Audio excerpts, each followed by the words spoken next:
नेता प्रतिपक्ष चरणदास महंत के पीएम मोदी को डिफॉल्टर कहने वाले इसी बयान पर प्रतिक्रियाएं भी आई। मंत्री रामविचार नेताम ने पलटवार में कहा कि महंत की मानसिक स्थिति ठीक नहीं, इसीलिए वो ऊल जुलूल बयान दे रहे हैं। कोरबा में कांग्रेस 1 लाख से ज्यादा वोटों से हार रही है। महंत चाहते हैं कि भूपेश बघेल और ताम्रध्वज साहू भी 2 से 3 लाख वोटों से हार जाएं, इसीलिए वो अब ऐसे बयान देने लगे। हार के बाद सभी कांग्रेस नेताओं को एक ही मंच पर बैठना भी है। मंत्री रामविचार नेताम से बातचीत की है हमारे सहयोगी ने, सुनवाते हैं आपको।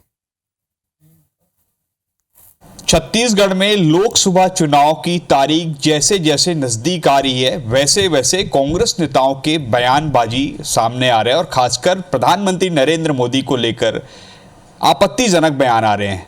और मेरे साथ आप देख सकते हैं मंत्री रामविचार नेताम जी हैं। नेताम जी, आखिर महंत जी को क्या हो गया, आप लोग कैसे देख रहे हैं? पहले सिर पर लाठी मारने की बात, अब डिफाल्टर होने की बात कह रहे हैं। देखिए, पहली बात तो यह है कि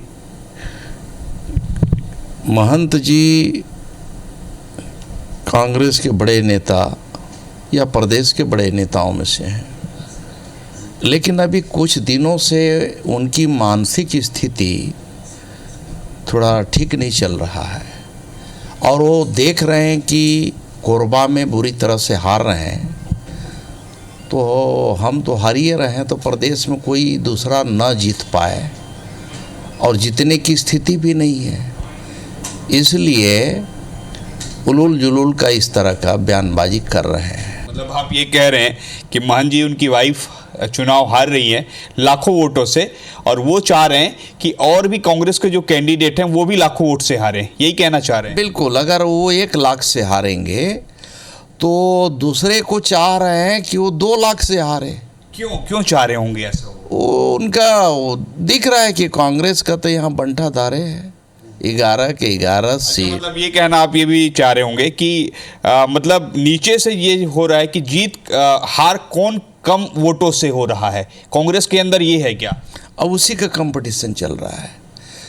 आज अगर 1-2 लाख से कोरबा सीट को हारते हैं महंत जी, तो 2-3 लाख से कम तो भूपेश बघेल भी हारे हैं, ताम्रध्वज साहू भी हारे हैं, बाकी लोग भी हारे हैं, तब तो उनकी मित्रता बनी रहेगी।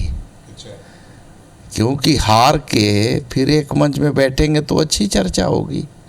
तो आपने सुना रामविचार नेताम जी को। रामविचार नेताम जी काफ़ी लंबे समय से राजनीति में हैं और महंत जी को बखूबी जानते हैं, इसलिए महंत जी के जो भावनाएं हैं उनको उन्होंने बताया है रामविचार नेताम जी कि आखिर ये इस तरीके की बात क्यों कर रहे हैं। अब देखना होगा 4 जून को परिणाम आएंगे तो छत्तीसगढ़ में किसकी जीत और किसकी हार हो रही है। कैमरामैन रामशंकर के साथ सौरभ सिंह परिहार, IBC 24 रायपुर।